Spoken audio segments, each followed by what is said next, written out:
Good morning, guys. This is the day 4 of Kori Trek. अनि हामी चाहिँ अहिले नुतामा छौँ with a lovely view. हाम्रो यता हेर्न सक्नुहुन्छ यता सन राइज भइसकेको तर यता चाहिँ देखेको छैन. यता चाहिँ 9 बजीतिर मात्रै लाग्छ अरे आई गेस. उता भन्नु भइरहेको थियो. अब एकछिनमा खाजा खाएर म ब्याग प्याकिङ गर्छु अनि ठ्याक्क हिँड्छ नि गाइस यता with a lovely morning view. यहाँ हाम्रो ब्रदरले खतरा ब्रेकफास्ट बनाउनु भइसकेको छ. टक्क लगाएर बसेर खाने अब तातोमा भ्यूमा नबस्ने जाडो हो गाइस, किनकि मलाई जाडो लाग्दैन. त्यहाँ पिसकिन्छु म त. ल हामी चाहिँ खाजा खाएर निस्केको आफ्नो कोरीतिर.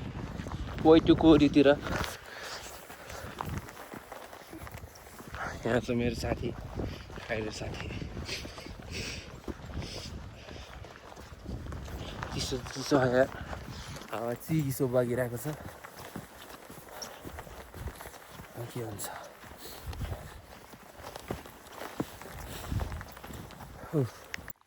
गाइस, हामी चाहिँ त्यही 8:05:10 सुरु गरेको थियौँ.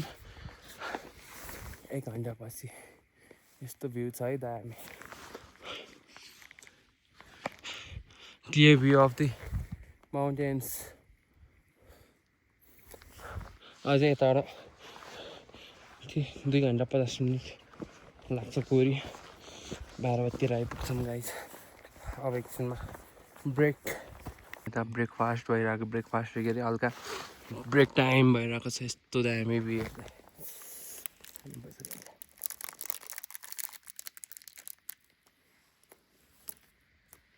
यहाँबाट चाहिँ अब 1 घन्टा हाम्रो कोरी सरर भ्यू हेर्दै जाने. अलिकति खुट्टा चाहिँ दुखिरहेको छ तर ठिक हुन्छ. मसल्स बिल्डअप भइरहेको छ कि. हामी चाहिँ म र मेरो ब्याग चाहिँ आइपुग्यौँ सोलो ट्रेक. यो this is the Kori guys.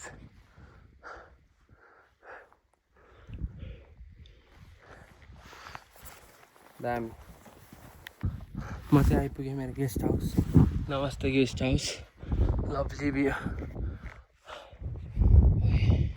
थेट त्यहाँबाट त्यहाँसम्म आउनु नि कति लागेको. घरमै घाम चिरिक्क हाने कि त्यसो बाबालाई हानेर घामले. अनि गर्मी अनि चिसो हावा.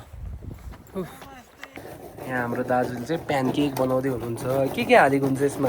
यसमा अन्डा हुन्छ, यस्तोले अन्डा अनि चिनी हुन्छ अनि ताजा पानीहरू हल्का. अनि त्यसपछि यताबाट प्यानकेक बन्छ गाइज. त्यही हो, यस्तो गाह्रो छ अब. अनि यताबाट चाहिँ दामी भ्यू. यहाँ म चाहिँ अलि भित्र चाहिँ के डाटाहरू चलाउँदैछु त्यही भएर, नभए बाहिर चाहिँ दामी भ्यू छ. ल the Kori is worth it. त्यही हो, यताबाट देखिन्छ हुन्छ भ्यू. अब हुन्छ यता फेरि दादाको ख्याजा अलिकति चिसोले टाउ दुखे जस्तो भयो कि त्यही भएर यसो लगाउनु पऱ्यो. पुरै कपडाहरू चिसो भएको छ पसिनाले.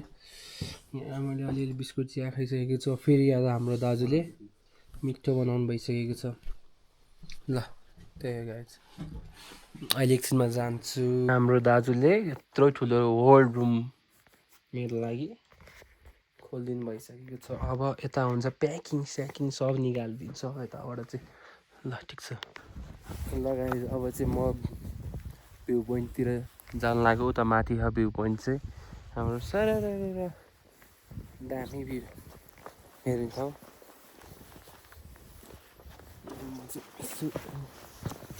हिँड्नु पर्ने हुन्छ माथिसम्म.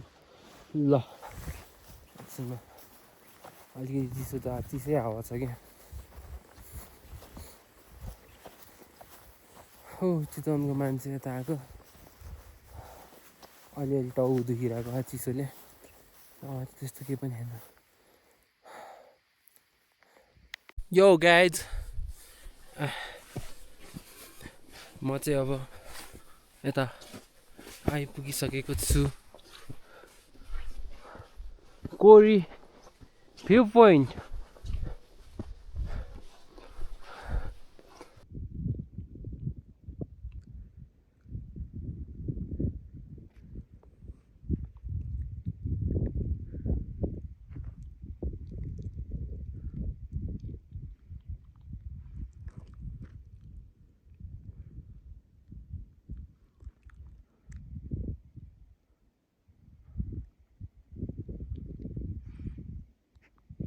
ओए एकछिन बस्नु पर्यो।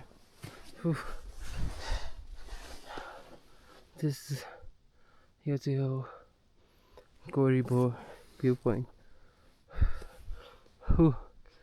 दामी कुन माउन्टेन हो थाहा छैन तर दामी।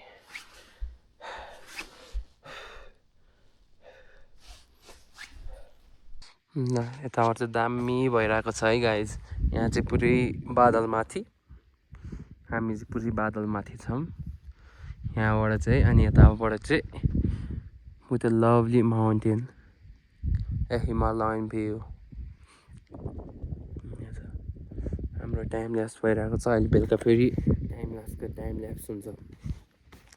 पुरै दामी भइरहेछ, रमाइलो लागिरह मलाई त यत्तिको भ्यू देखेन नि। अनि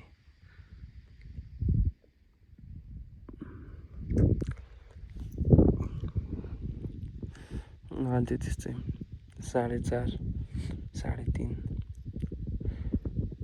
35 भएछ, 3:35। चिसो चाहिँ हावा चाहिँ खत्रै चलिरहेको, खतरा त होइन जे भए नि हावा चाहिँ चलिरहेको छ गाइस। यतातिरको हाम्रो होमस्टे चाहिँ यो हो। यो यता अरू होमस्टे तर तनाव छ यार, पानीको सर्टेज छ अरे। मान्छेहरूले यताको होमस्टेको मान्छेहरूले नआउनुपर्छ अरे, गाह्रो छ। अब हेरौँ बेलुकासम्म त ठिक छ, अब भोलि कति बजे हुन्छ म त यत्तिकै हेरेरै बसौँ जस्तो भइरहेछ।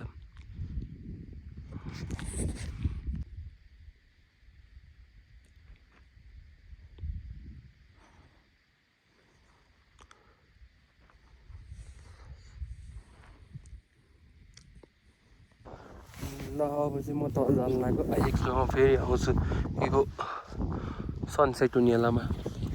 यहाँ दामी देखिरहेको छ, अहिले एकछिनमा आउँछु। चिसो हावा फर्स्ट हान्ने गाइज त खतरा हावा चलिरहेको छ।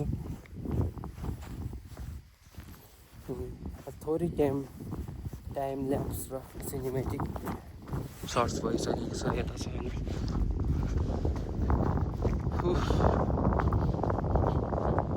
ल मेरो फोन चाहिँ चार्जमा छ गाइज। म चाहिँ अब हल्का यतातिर हिँड्न लाग्यो कि यसो यतातिर देखाएको छैन नि त। यहाँ छ टेन्ट, यहाँ उता अरू होमस्टेहरू छ। चिसो छ यहाँ, हाम्रो हिमाल छ यहाँ चाहिँ। यहाँ चाहिँ छोडिदिनु पर्ला जस्तो टाइम ल्याप्स गर्न, दामी देखिरहेछ। ल लभली भ्यू उता दामी।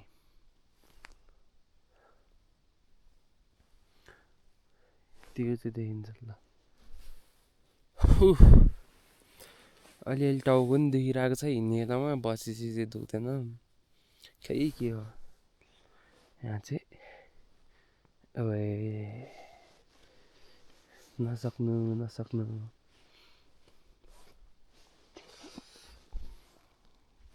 लगाइज। यहाँ चाहिँ सनसेट हुँदैछ दामी।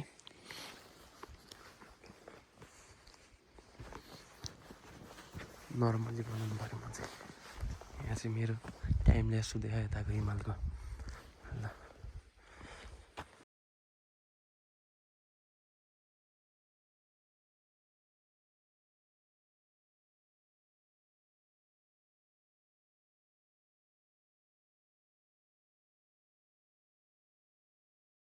So how is the dinner mate good या यता हामी 3 दाजुभाइ अब भात खाँदै यहाँ चाहिँ म चाहिँ अब आनन्दले यता खान्छु ल यता गाइस यहाँ अब छ सबको सुविधा यहाँ छ चम्चा यहाँ छ म जाडो छ जाडो के गर्नु तर रमाइलो छ ल दामी एकदम ल सुरु गरौँ है त गाइज ल यताबाट म चाहिँ खाएको यहाँ चाहिँ दामी अफकोर्स यस्तो गिलो दाल छ यस्तो दामी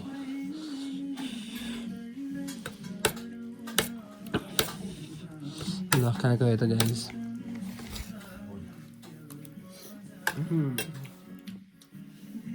दामी छ दाजु दामी छ त नि यो दाल र भात त दामी छ त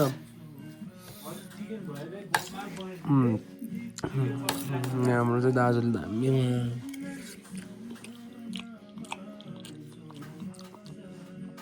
तर जाडो चाहिँ लास्टै छ गाइज -4 यार लिटरली अहिलेसम्म म माइनसमा केहीको पनि थिएन मैले तर -4 मा अब ठिक छ यहाँ हाम्रो दाजुले चाहिँ वाइल थपिदिनु भएर खानै सकेन भने मलाई त यताको सबैजनाले मलाई धेरै माया गरेर कति खानु यार गाइज यार खान पनि सकेको छैन 1 चम्चा भनेको यता 2 चम्चा हालिदिनु भएछ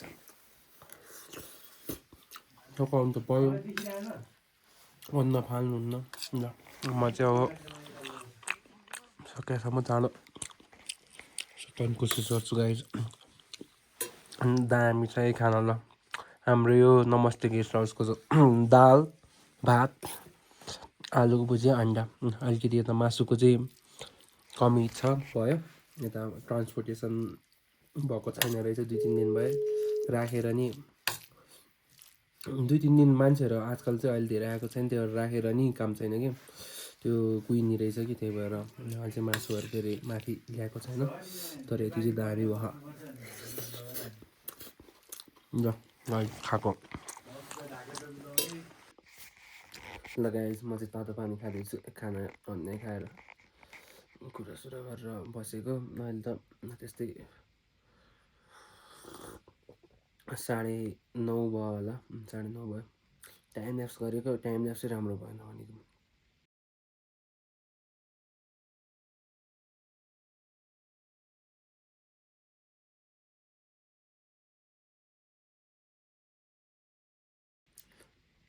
त्यही त स्काईको गर्न लाग्यो खै के अलिकति मैले अझै माथि रोटेट गर्नुपर्ने रहेछ अलिक गल्ती गरेँ केही छैन we have to learn from our mistakes